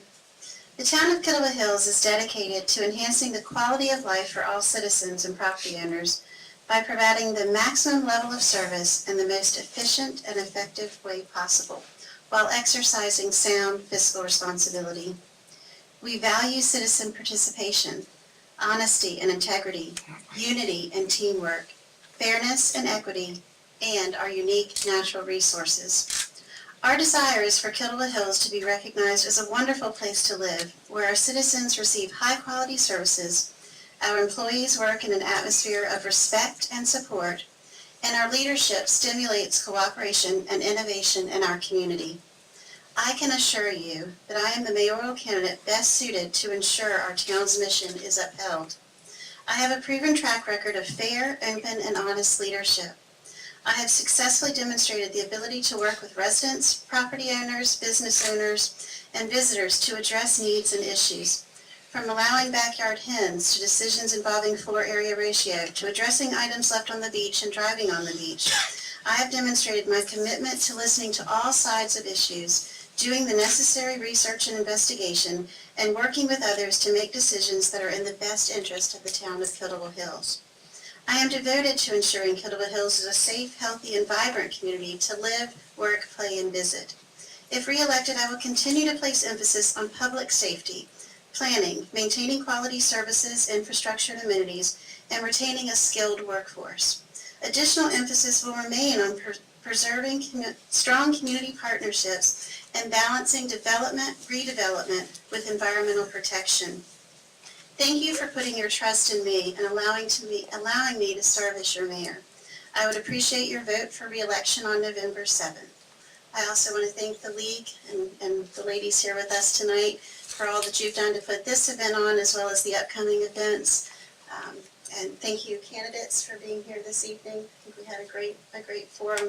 And most importantly, thank you all to being in the audience tonight. It's obviously you're here because you care about our town as well. And I hope you will see to leave it in my hands moving forward. So thank you so much. Have a nice evening. All right, thank you. Terry Gray?